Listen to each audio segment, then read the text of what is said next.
Assalamualaikum warahmatullahi wabarakatuh.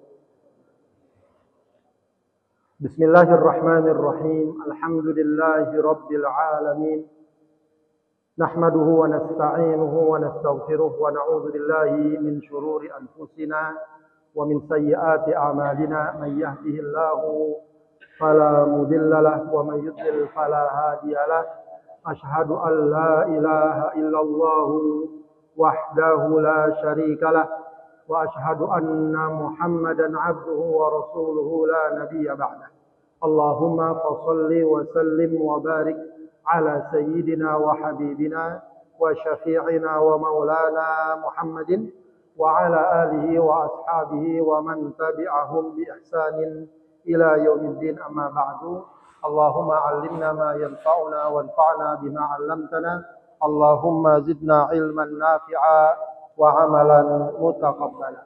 Amin ya rabbal alamin. Para hadirin yang dimuliakan Allah Subhanahu wa taala, alhamdulillah di pagi hari yang sejuk ini Allah sejukkan hati kita dengan berkumpulnya kita di rumah Allah.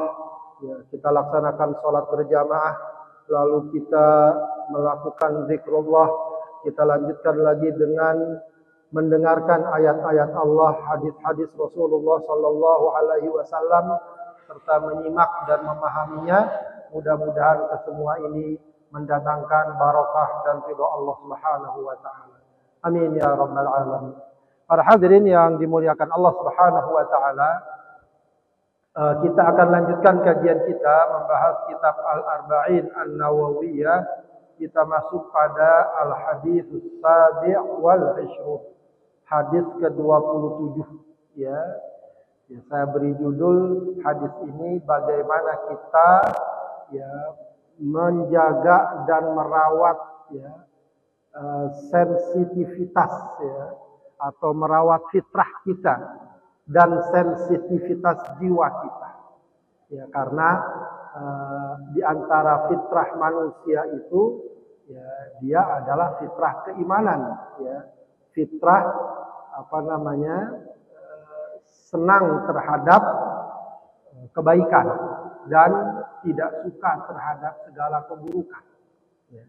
Cuma masalahnya dalam kehidupan seringkali fitrah dan sensitivitas ini tidak terawat, ya, sehingga justru tergantikan dengan hal yang lain. Baik, kita baca hadisnya. Bismillahirrahmanirrahim. Anin Nawas ibni Sam'an radhiyallahu anhu. Ya, dari Nawas bin Sam'an radhiyallahu anhu.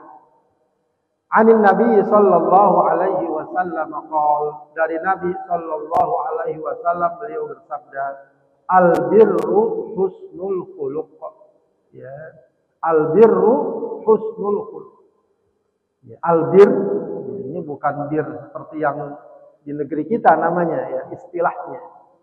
Tapi dalam bahasa Arab al-birru itu adalah kebaikan. Ya. Husnul khuluq adalah akhlak yang baik, akhlak yang bagus. Wal ismu ma haka fi nafsik. Adapun dosa ma haka fi nafsik adalah apa yang membuat gelisah jiwa. Ya. Haka itu sesuatu yang membuat jiwa tidak tenang ya. Wa karihta ayyattali'a 'alaihin nas. Jiwa resah, jiwa tidak nyaman ya, kalau kita misalnya dalam diri kita, di daging kita ada benda asing. Nah, itu biasanya nggak nyaman kita ya. Nah, ibarat hal tersebut dosa kalau seseorang masih dalam fitrahnya, ya, maka dia merasa tidak nyaman. Ada sesuatu yang tidak sesuai. Ya. Ditambah lagi apa? Wa karita ayyattali'a 'alaihin. Ya. Dan kamu tidak suka orang lain tahu.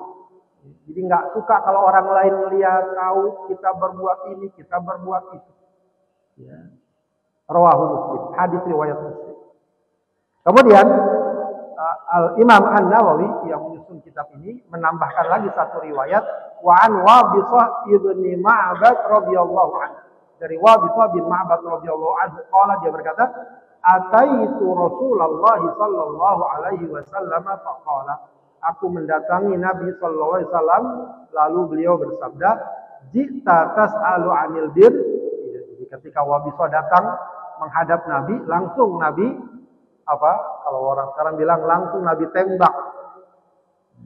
Nabi tanya, kamu datang mau tanya tentang albirru ya? Gitu ya. Qultu na'am, kata Wabithah, iya. Qala istafti qalbak. Ya, kata Rasulullah, ya, mintalah fatwa kepada hatimu. Albirru matma'annat ilaihin nafsu. Yang namanya kebaikan, albirru adalah apa yang jiwa merasa tenang dengannya. Itma'annat itu tenang, ya.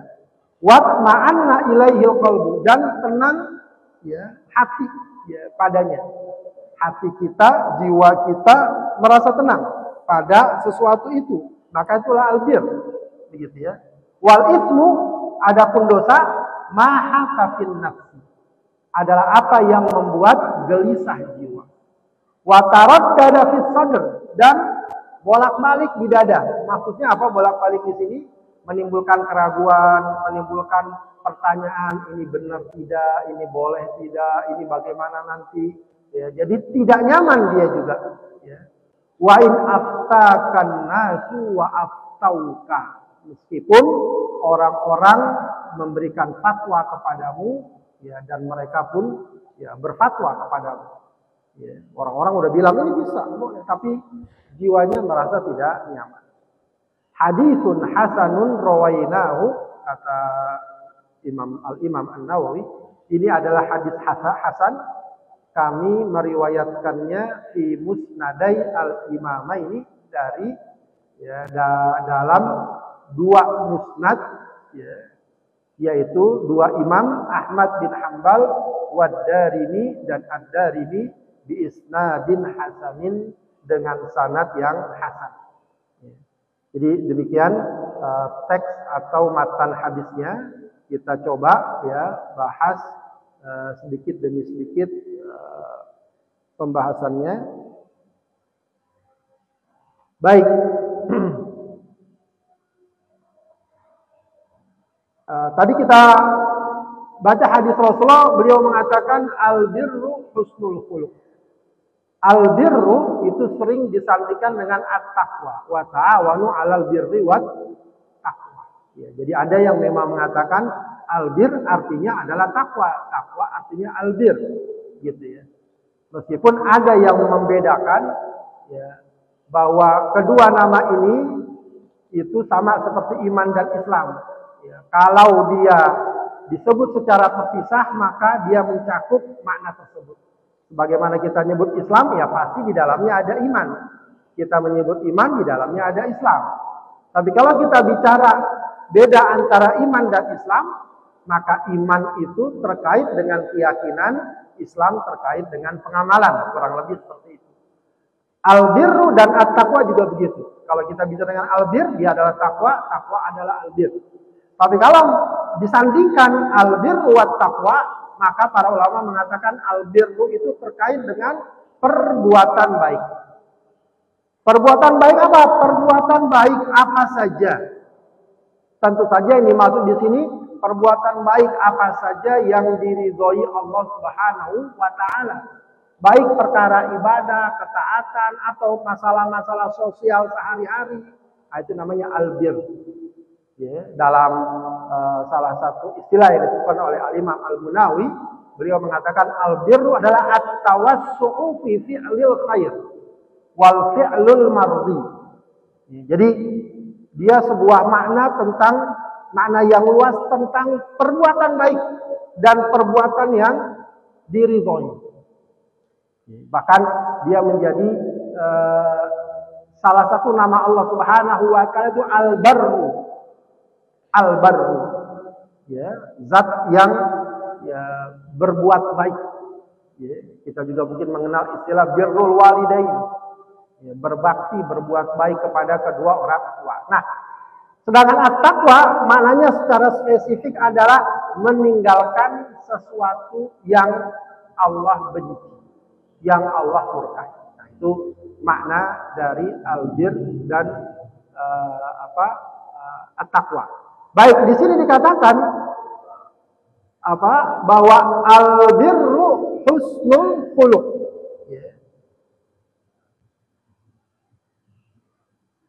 Kebaikan adalah akhlak yang mulia. Karena yang namanya akhlak adalah sebuah sikap dan perilaku kehidupan yang mengundang ridha Allah Subhanahu wa taala. Sehingga disampaikan oleh Rasulullah Shallallahu alaihi wasallam dengan bahasa yang singkat untuk menjelaskan apakah albir itu, yaitu bahwa dia adalah akhlak yang mulia yang mencakup semua sisinya, baik terkait dengan Allah Subhanahu wa taala atau kepada sesama manusia. Dan ini tercantum dalam Al-Qur'an, surat Al-Baqarah 177, ayat yang sangat populer, laisal birra an tuwallu wujuhakum qibalal masyriqi wal maghrib. Kebaikan itu bukan sekedar kalian menghadapkan wajah kalian ke timur atau ke barat. Walakinnal birra, yang namanya albir, yang namanya kebaikan itu apa? Man amana billah wal yaumil akhir wal malaikati wal kitabi wan nabiyyin.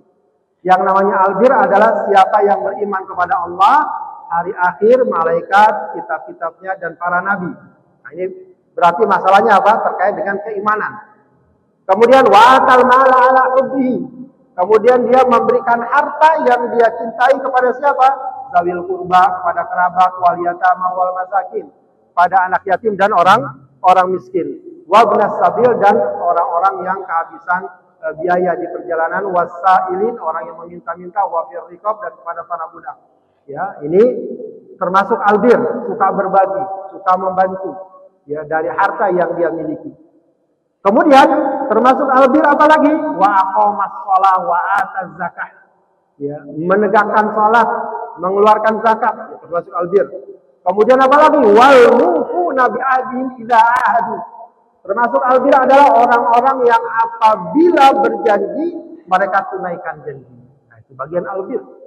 Wasabirina fil ba'sa. Termasuk bagian albir apa? Orang-orang yang bersabar. Fil ba'sa wa dharra, baik dalam saat sakit, saat menderita, saat sulit, wa hinal ba's, saat juga ada yang mengatakan artinya di sini, dan ketika perang berkecamuk, ulaikal ladzina shadaqu, mereka lah orang-orang yang benar, wa ulaika humul muttaqun, mereka lah orang-orang yang bertakwa. Jadi di sini dia ditutup sebagai tanda orang bertakwa. Jadi gambaran albir itu sangat luas. Bukan cuma satu sisi, dan itu yang diminta dari seorang muslim. Jadi kalau mau kita sedikit simpulkan, albir adalah gambaran seorang muslim yang imannya kuat, yang akidahnya bagus, yang ibadahnya terlaksana dengan rapi, yang kehidupan sosialnya juga baik, hubungan sosialnya baik dengan berbagi, dengan menjaga sikap dan perbuatan, dan yang juga tak kalah pentingnya mentalitasnya juga positif, bersabar, kuat, kemudian teguh dan semacamnya. Itulah gambaran dari albir, dan itu yang dimaksud Rasulullah dengan ungkapannya albirru husnul khuluq. Begitu Baik. Atau yang tadi kita katakan, kebaikan di sini adalah berkaitan dengan hak Allah Subhanahu wa taala dan hak kepada sesama manusia. Baik, ini juga sekaligus menunjukkan bahwa ruang lingkup akhlak itu ternyata sangat besar. Ruang lingkup akhlak itu ternyata sangat besar dan sangat luas. Karena itu kenapa kemudian sering kita mendengar hadis Rasulullah Shallallahu Alaihi Wasallam, innama bu'itsu liutammima makarimal akhlak. Aku diutus tak lain untuk menyempurnakan akhlak. Baik, kemudian Rasulullah SAW mengatakan wal ismu maha kafi nafsik wa karihta ayyab qali'a alaihinna. Kebalikan dari albirru adalah al-ismu. Lawan dari albir adalah al-ism. Ya. Kebaikan albir. Al-ism adalah dosa. Ya. Ini biasa ya, baik dalam Al-Quran atau dalam hadis sering disebutkan surga, neraka. Ahli surga dengan segala kenikmatannya, ahli neraka dengan segala kepedihannya. Yaitu biasanya untuk menggambarkan perbandingan yang jelas. Sebab biasanya sebagaimana dikatakan dalam bahasa Arab, ya yu'rafu syai'u bididdihi. Sesuatu itu akan dikenal dengan apanya? Dengan lawannya. Maka albir ini akan semakin tampak dapat kita pahami ya, untuk kita amalkan ketika kita juga ya, memahami dan tentu saja meninggalkan lawannya, gitu ya. Meninggalkan lawannya.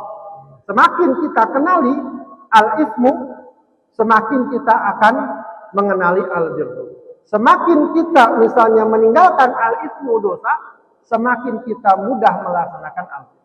Sebab tentu kedua perkara ini mestinya tidak bisa berjalan seiring. Ya, tidak mungkin bisa berjalan seiring ketakwaan, ketaatan dengan dosa dan kemaksiatan. Begitu ya. Ada juga pesan yang bisa ditangkap di sini. Kenapa Rasulullah menyebutkan setelah al-birru dengan al-ismu? Ya. Juga agar jangan sampai ya, seseorang merasa ringan berbuat dosa karena dia merasa banyak berbuat kebaikan. Nah, ini yang kadang sering terjadi. Ya. Dia merasa udah banyak baca Quran, dia merasa udah banyak bersedekah, dia udah sering haji dan umroh. Lalu berikutnya dia ringan berbuat dosa dan kemaksiatan. Dengan harapan itu bisa menggantikannya, menutupinya dan seterusnya. Tidak begitu mentalitas seorang muslim. Ya, mentalitas seorang muslim adalah ketika dia sudah mulai diberikan petunjuk untuk lebih dekat kepada Allah dengan berbagai ketaatan, maka ya, konsekuensi logisnya, alurnya adalah ya, dia semakin menjauh dari kemaksiatan. Sebab ini semestinya dua kutub yang berbeda. Dua kutub yang berbeda.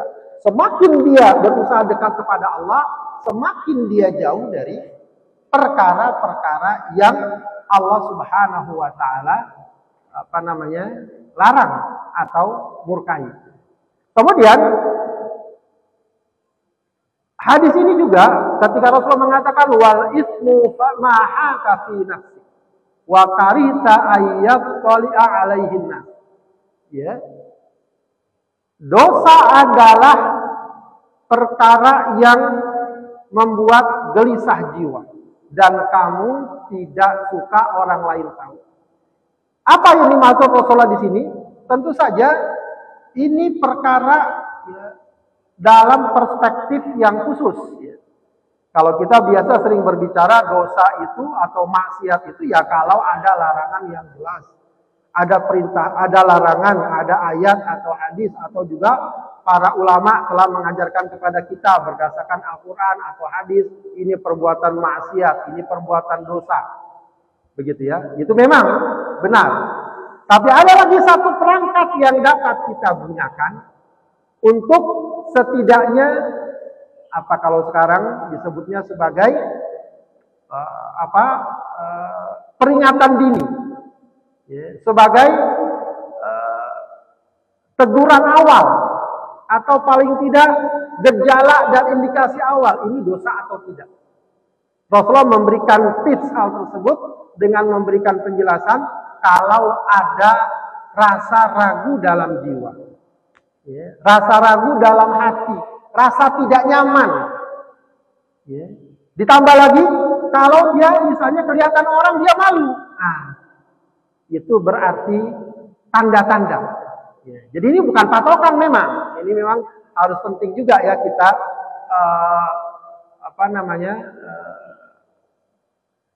ambil pelajarannya. Dalam arti jangan sampai ini nanti jadi patokan karena apa? Oh, saya merasa nyaman berarti nggak dosa. Tidak. Ya. Tapi ini merupakan indikasi awal. Kalau hati kita tidak nyaman dan kita merasa malu kalau ketahuan orang lain, maka itu indikasi awal, itu merupakan perbuatan dosa. Ya, indikasi. Dan ketika kita udah tahu indikasi awal, jika kita tinggalkan, kita hindari, lebih mudah. Ya. Ibarat penyakit lah begitu ya. Penyakit, ya sering yang jadi masalah penyakit itu apa? Ya. Tidak diketahui indikasinya sejak awal. Tiba-tiba udah stadium 4, stadium tinggi. Padahal kalau dari awal sudah diketahui ada indikasinya, lalu segera diatasi dan diterapi, biasanya akan lebih cepat proses penyembuhannya. Tapi kalau tiba-tiba udah ketahuan tinggi, baru ketahuan, nah itu yang bahaya. Itu yang berat. Dosa itu juga begitu. Kalau dari awal seseorang sudah menyadari, lalu dia mengambil sikap, insya Allah itu lebih mudah. Lain halnya kalau dia biarkan, lalu kemudian dia sudah sudah sangat akut, ya, itu biasanya sangat sulit untuk diatasi. Nah, Rasulullah bilang kalau ada gejala seperti ini, ya itu tandanya dia dosa. Dan kalau dosa, ya sebagaimana hendaknya seorang muslim bersikap, ya hendaknya dihindari dan dijauh. Baik. Kemudian Rasulullah mengatakan juga istafti qalbak. Ya. Istafti qalbak.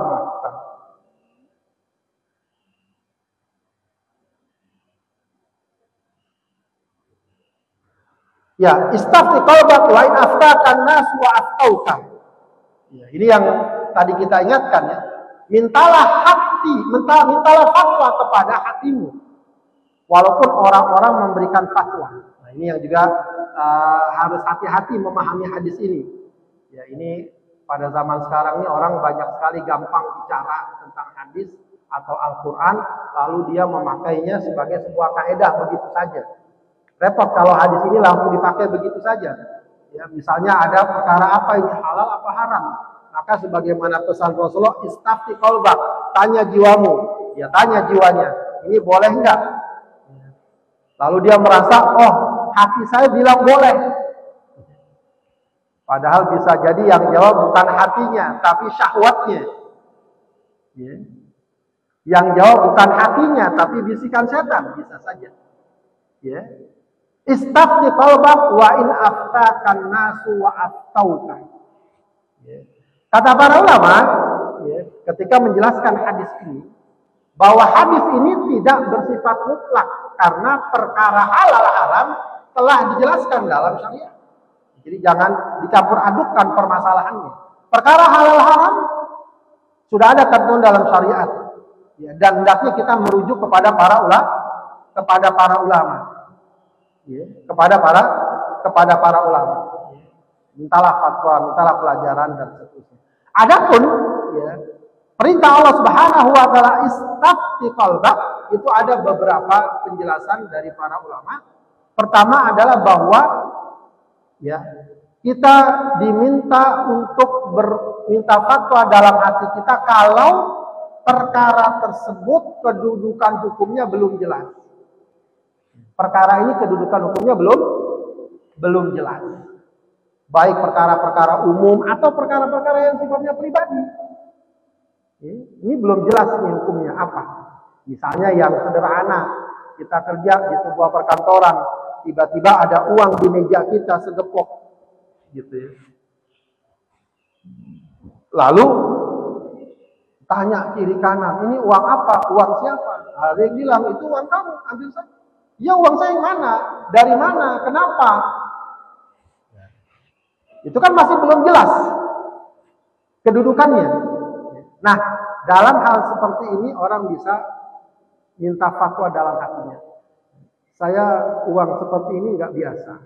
Saya sudah ada gaji saya, sudah ada pendapatan saya, sudah ada tugas saya. Ini di luar dari apa yang umumnya terjadi. Begitu ya. Maka ketika orang merasa ini tidak nyaman, ini bukan sesuatu yang menenangkan hati, nah, dia bisa istafti qalb. Selebihnya tentu nanti dia cari lagi permasalahan lebih clear. Oh ternyata itu bonus tahunan, oh clear. Nah, tapi kalau masih belum jelas, ya maka hendaknya dibatasi atau dijaga. Istafti qalb. Begitu ya.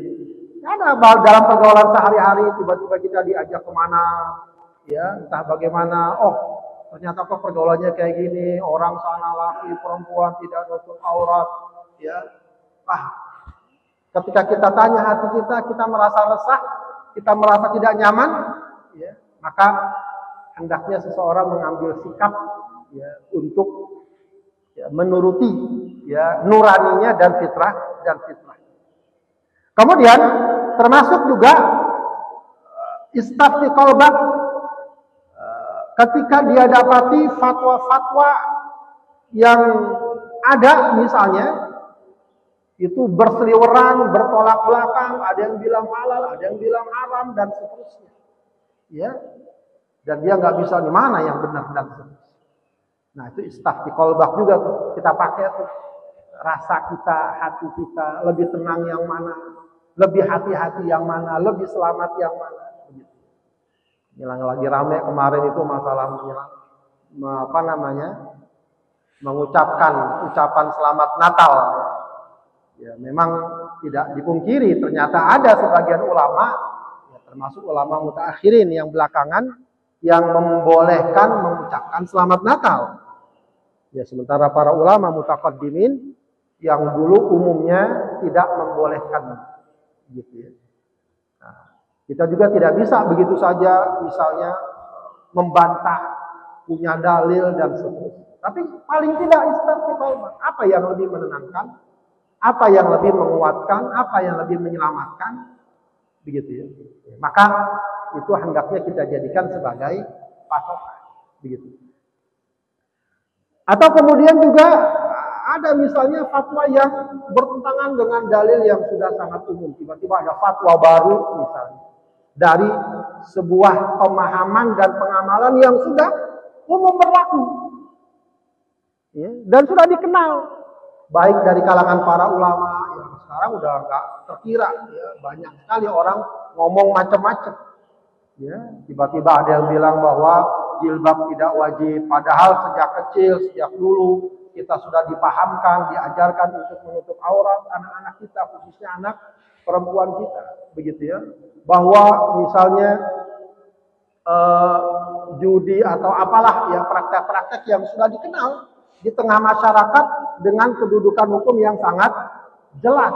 Lalu kemudian ada fatwa yang seakan-akan begitu ya, memiliki landasan tapi sangat bertentangan dengan pemahaman dan pengamalan yang sudah. Nah, ketika itulah kemudian ya, para ulama mengatakan sebagaimana pesan Rasulullah SAW, istafti qalbak wa in aftakan nasu wa aftau. Ya. Baik. Kemudian para hadirin sekalian yang dimuliakan Allah Subhanahu wa taala,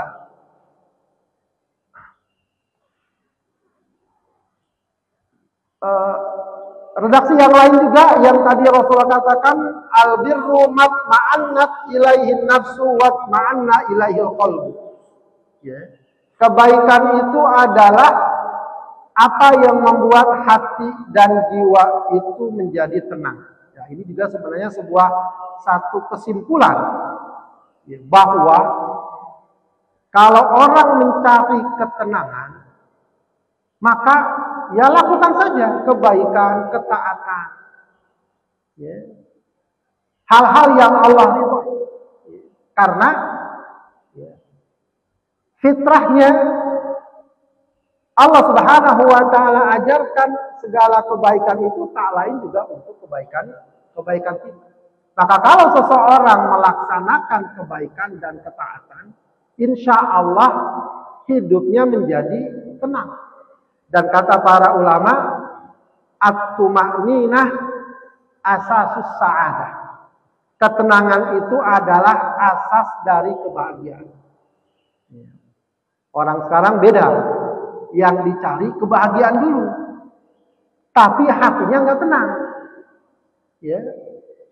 Kesana kemari, main ini, main itu, hiburan sana, hiburan sini. Yang penting apa? Bahagia. Tapi betapa banyak setelah itu mereka merasa tertekan jiwanya, merasa terganggu hatinya, dan seterusnya. Ada yang stres, ada yang depresi, dan seterusnya. Ya. Jadi yang dicari kebahagiaannya saja. Asasnya tidak dicari. Ya. Semestinya yang dicari asasnya dulu. Ketaatan, ketakwaan. Setelah itu silakan. Ya, cari kebahagiaan, dan itu insya Allah perkara yang ringan. Ya. Kalau hati sudah tenang, ya, orang ya, kadang tidak perlu hal-hal yang luar biasa untuk bahagia. Dia bisa berkumpul sama keluarga, bercengkrama, itu sudah bahagia. Mungkin kalaupun dia harus wisata, ya secukupnya, yang sewajarnya, tidak perlu harus sampai ya, membutuhkan effort, membutuhkan biaya, membutuhkan tenaga yang sedemikian besar. Ya, betapa banyak orang sekarang atas nama bahagia, jalan ke sana, jalan kemari, mengeluarkan biaya yang besar, yang kadang-kadang biaya itu dia dapat dari pinjol, segala macam. Ya, atas nama bahagia, ya, yang terjadi justru seringkali malah menimbulkan masalah. Jadi cari dulu sumber kebahagiaannya apa? Ketenangan hati. Dan ketenangan hati itu sebagaimana diisyaratkan dalam hadis ini, al-birru matma'annat ilaihi nafsu wa matma'anna ilaihil qalbu, adalah ada pada ketaatan. Ya, ada pada ketaatan. Kita jaga sholat kita jaga zikrullah kita jaga akhlak kita. Sudah. Ya. Sebenarnya itu sederhana. Ya, cuma kadang-kadang perkara yang sederhana ini seakan-akan lewat begitu saja. Ya. Seakan-akan kita kalau belum seperti orang-orang kita belum bahagia. Padahal tidak. Ya.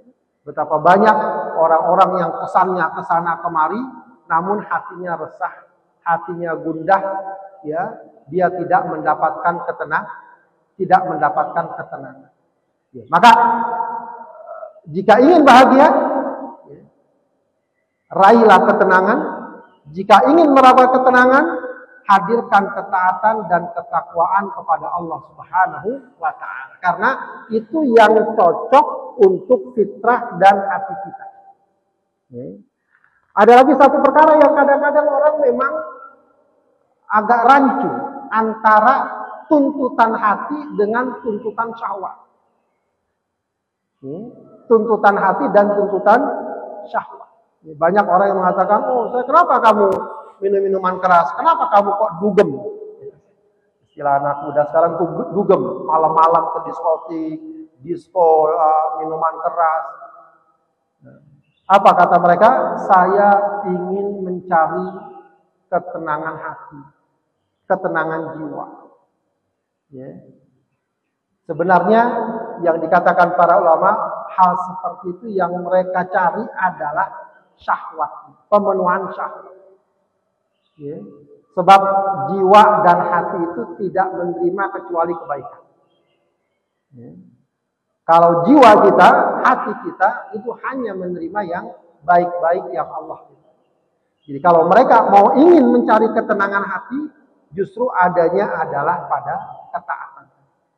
Ya, seandainya dia misalnya ingin menenangkan hati, dia ke rumah orang tuanya, ya, dia memberikan khidmat, dia melayani orang tuanya, nah, itu akan mendatangkan ketenangan hati. Atau dia bersilaturahmi ke kerabatnya, atau dia bantu orang lain, dia berkata yang baik, atau dia buka Al-Quran, itu ketenangan hati.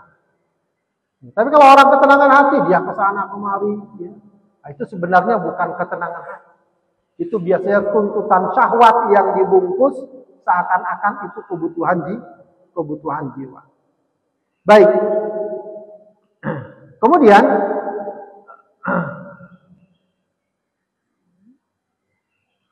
wal ithmu ma haqa fi nafsi wa taraddada fi sadr. berulang-ulang ya memang redaksinya. Ya, ini juga menunjukkan bahwa fitrah manusia itu menyukai dan cocok dengan ketakwaan. Jadi pada dasarnya ya, kita ini fitrahnya udah benar. Ya, cuma kadang-kadang kurang dirawat, kurang dijaga. Ya, kurang dirawat, kurang dijaga. Pada dasarnya semua orang suka dengan kebaikan. Ya, bahkan kadang-kadang sering kita diperlihatkan ya orang-orang yang terjerumus dalam berbagai keburukan itu tetap suka dengan kebaikan. Ya, cuma kadang saja mereka tertutup oleh ya kotoran-kotoran syahwat dan lain sebagainya. Ya, karena fitrah manusia itu cocok dengan ya, ketakwaan, cocok dengan kebaikan. Ya, apa di antara buktinya? Ya, di antara buktinya adalah orang kalau sudah mau meninggal dunia atau bahkan misalnya mau meninggal, ya, mereka akan lebih senang didatangi oleh orang soleh, oleh ustadz, atau didatangi oleh artis kesayangannya. Ya, kamu mau meninggal nih ya, saya datangi artis dangdut ya, senang nggak? Yang dia minta yang datang ustadz, kiai atau siapa. Ya. Atau orang mau meninggal, di-setelin lagu apa yang menjadi kesukaannya. Disuruh tonton video apa. Gitu. Apa yang paling dia inginkan? Ayat-ayat Al-Quran. Ya. Orang-orang yang mengiringinya dengan lafaz-lafaz zikrullah. Itu sebenarnya apa? Fitrah manusia. Ya, biasanya fitrah manusia itu ya, akan lebih murni, lebih asli kalau dia syahwatnya sudah sangat berkurang. Ya, orang kalau sudah kayak gitu, biasa syahwatnya sudah sangat berkurang. Maka fitrahnya muncul. Ya, yang keluar adalah kebaikan, ucapan-ucapan yang baik, minta ampun sama Allah dan seterusnya. Ya, itu fitrah manusia. Ya, fitrah manusia. Ya, saya pernah diceritakan tuh seorang teman ya naik pesawat ke Eropa. Ya, sebagian penumpangnya itu ya wisatawan. Ya maklum sajalah wisatawan dari Eropa pula. Ya, di pesawat anak muda bercanda, teriak-teriak, kesananya pun wine, minuman keras ya, homer begitu. Nah, kemudian di tengah perjalanan itu ada turbulensi lah ya, biasa pesawat kadang-kadang begitu. Turbulensinya sangat keras. Ya, sampai ya goncangannya sangat besar. Nah, ketika terjadi turbulensi itu goncangan sangat besar. Yang tadinya teriak-teriak apa begitu kan, mulai diam. Mulai keluar tuh ucapan-ucapan my God, Tuhan, segala macam. Nah, itu ketika itu apa? Yang muncul adalah fitrahnya. Berarti memang fitrah manusia itu adalah fitrah yang suka pada kebaikan, ketaatan dan ya. Maka kebalikan dari itu adalah dosa itu ibarat benda asing yang tersangkut dalam tubuh. Ya, tersangkut walaupun ada kecil sedikit saja masuk dalam tubuh kita benda asing. Katakanlah ada jarum dalam tubuh kita, itu kan sering terjadi. Berita ya, dokter alat operasinya ada yang ketinggalan dalam tubuh. Sekecil apapun dia akan mengganggu. Ya. Sekecil apapun. Ya. Nah, kalau fitrah orang baik, sekecil apapun akan terdeteksi. Kalau hati orang baik, ya, tapi kalau fitrahnya tidak dirawat, ya bisa jadi walaupun itu sebenarnya mengganggu, lama-kelamaan tidak dirasakan. Nah, pentingnya di sini yang bagaimana saya katakan tadi, pentingnya kita merawat fitrah ini. Ya, menjaga hati kita agar ya, tidak rusak, ya, tidak tidak hilang fitrahnya. Sehingga ketika ada benda-benda asing, kita cepat tahu, oh ini nggak beres, oh ini nggak benar. Ya. Ketika ngomong sedikit yang kurang baik, oh ini nggak benar omongan kayak gini. Besok nggak boleh seperti ini. Ya. Ketika misalnya tadi berbuat sesuatu, ucapan, perbuatan, oh ini nggak boleh. Cepat dia, ya, memberikan tindakan. Sebab ada kadang-kadang orang yang udah sedemikian jelas kesalahannya, masih nggak merasa bersalah. Nah itu yang berat. Ya. Sudah jelas kesalahannya, sholat dia tinggalkan, sama orang tua bentak-bentak dan seterusnya.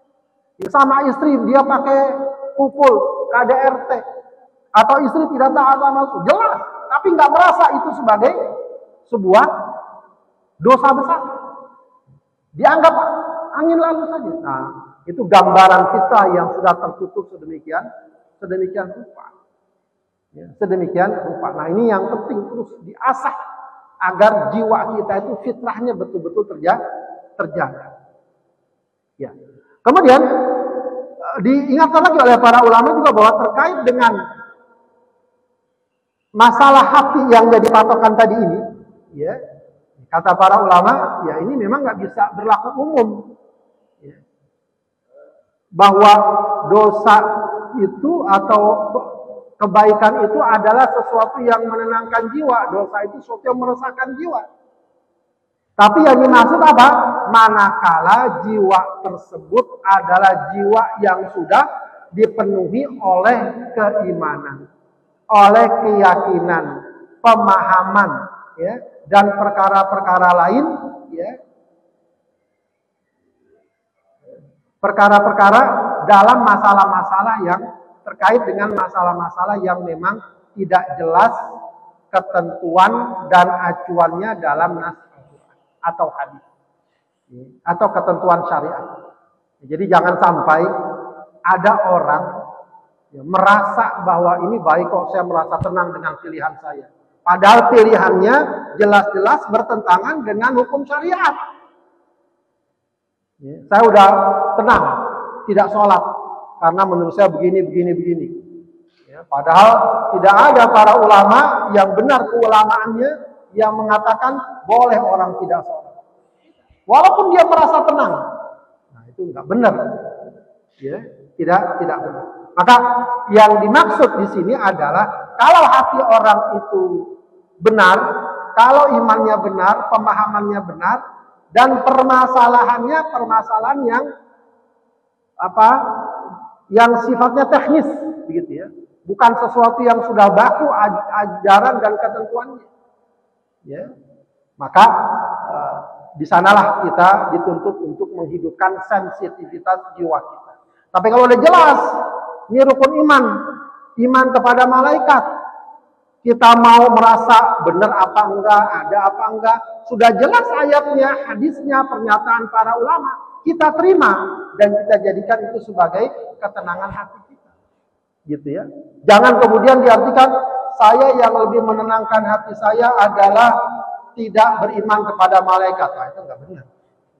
Itu hanya ingin bersilat lidah untuk menjauh dari ketentuan Allah. Tapi dalam perkara keseharian mungkin saja kita dapatkan perkara-perkara yang bisa jadi ini belum jelas, ini benar atau tidak, baik atau tidak, sudah. Ya. Kita tanya hati kita, kalau nggak nyaman, tinggalkan. Ya. Kalau hati kita masih belum fix, maka tinggalkan lebih baik. Adapun perkara yang lain yang juga tidak boleh kita abaikan, ya tadi dibilang istafti qalbak. Ya. Mintalah fatwa kepada hatimu, bukan berarti kita tidak memperdulikan minta fatwa kepada ustadz, kepada kiai, kepada para ulama, tidak, justru itu diperintahkan. Ya, fas'alu ahla dzikri in kuntum la ta'lamun. Ya, mintalah, ya, bertanyalah kepada para ulama jika kalian tidak mengetahui. Ya. Baik. Kemudian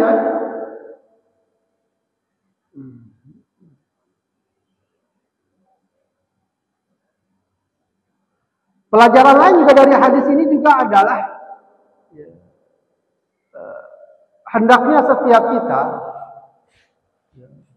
dalam berbagai hal, ya, khususnya hal-hal yang membutuhkan kejelasan, sebelum kita mengambil satu sikap, apalagi sikap-sikap yang cukup penting dalam kehidupan, hendaknya kita, ya, memastikan dulu, ya, ketetapan hukumnya bagaimana.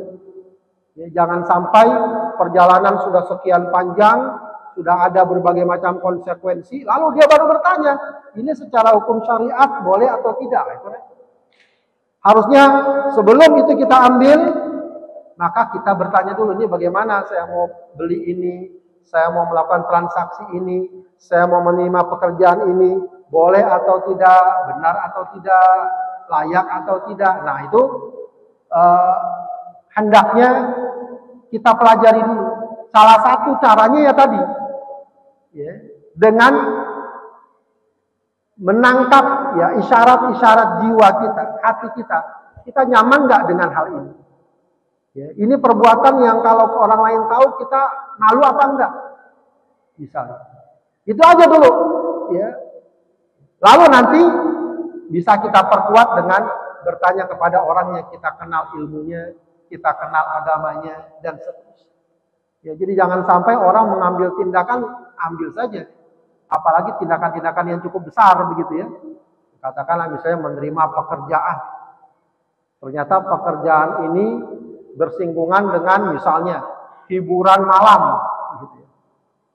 Nah itu apakah hal tersebut benar atau tidak, boleh atau tidak. Paling enggak dia tanya dulu hatinya.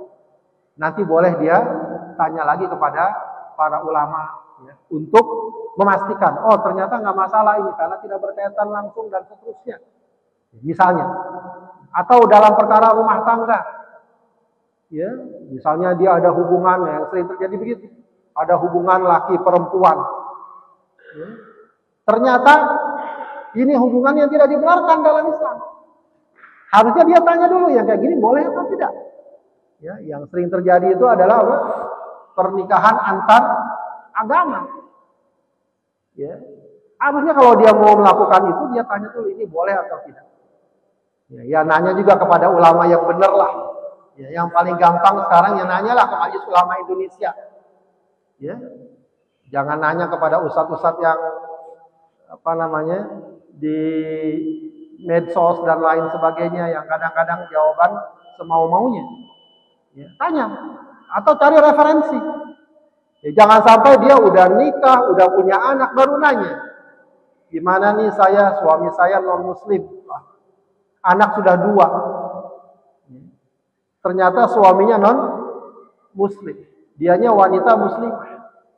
Kan repot juga akhirnya. Sementara hukum tidak bisa diotak-atik. Ya. Bahwa pernikahan dengan non muslim, khususnya kalau wanitanya muslimah, ya, laki-lakinya non muslim, ya, adalah pernikahan yang batil. Pernikahan yang tidak sah. Begitu. Ya. Belum lagi masalah-masalah transaksi sosial, transaksi ekonomi, dan semacamnya. Maka sedapat mungkin ya, kita pastikan dulu ini benar atau tidak, ya, dan seterusnya. Dan ya tentu saja hendaknya kita berusaha untuk mengambil yang paling dekat dengan ketakwaan dan kewaraan dalam agama. Ya. Yang lebih menyelamatkan, lebih mendekatkan, ya. Meskipun kadang-kadang bukan masalah halal haram ya. Misalnya ada pekerjaan. Ya. Kalau kita lihat-lihat ini sholat susah. Kecuali mungkin seadanya. Sementara ada pekerjaan di sini kita sholat lebih terjaga. Nah, itu kan mungkin bukan masalah halal haram. Ya. Tapi mana yang lebih hati-hati, mana yang lebih terjaga. Begitu ya. Ada teman yang punya jabatan bagus misalnya. Ya, tapi oleh orang tuanya karena dia anak yang ya, disayangkan atau diharapkan ya, jangan terlalu jauh kerjaannya, maka dia tinggalkan cari pekerjaan yang dekat dengan ibunya. Nah itu hal kayak gitu ya, lebih hati-hati juga ya, lebih hati-hati meskipun tidak bisa diterapkan pada semua orang, tapi semua orang hendaknya mempertimbangkan berbagai aspek dan salah satu aspek yang harus paling utama dia perhatikan adalah ya, keselamatan agama. Ya, jangan sampai itu dijadikan perkara nomor sekian atau bahkan tidak masuk kriteria. Ya, yang sama tahu apa namanya gajinya besar. Ya, cuma ternyata dalam klausul kesepakatan kerjanya misalnya ada di beberapa perusahaan seorang wanita di sini di tempat kerjaan ini tidak boleh menutup aurat. Nah, itu kan ya, harus dipertimbangkan. Baik.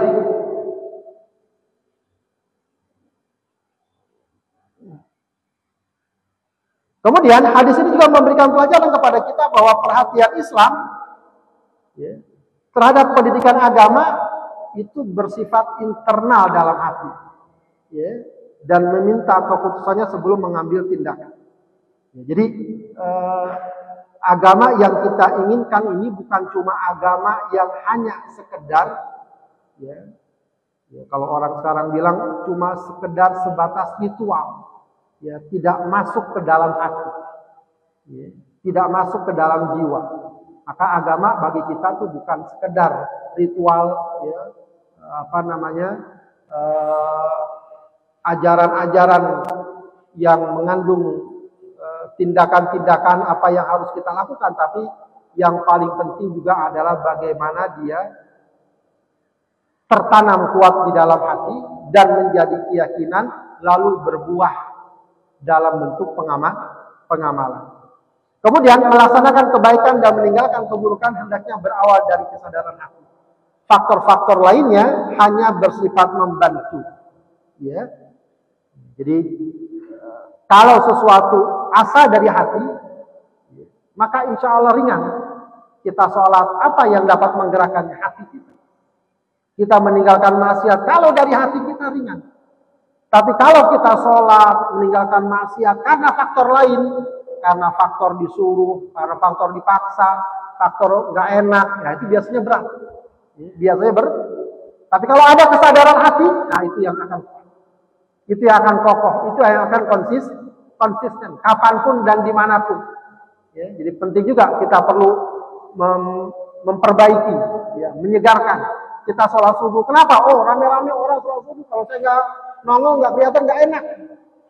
Tiba-tiba pergilah dia ke tempat daerah lain yang orang-orang semuanya nggak ada yang sholat subuh. Daerahnya daerah minoritas. Kalau dia berdasarkan hati, akan dia terus lakukan hal. Tapi kalau selama ini ibadahnya bukan berasal dari hati, kesadaran jiwa, maka lemah dan goyah. Belum lagi kemaksiatan, kemungkaran dan seterusnya. Kita kadang-kadang agak ngeri, kalau misalnya berada dalam situasi di mana peluang kemaksiatan, kemungkaran begitu terbuka. Di beberapa tempat, beberapa negeri, orang berbuat maksiat biasa saja. Ketika di situ yang main adalah hati kita selama ini kita bangun dengan kebaikan, insya Allah kita akan tetap menjaga diri. Tapi kalau selama ini kita ibadahnya hanya karena ikut-ikutan, hanya karena pengaruh dan lain sebagainya, itu tidak akan kuat dan tidak akan kokoh. Baik.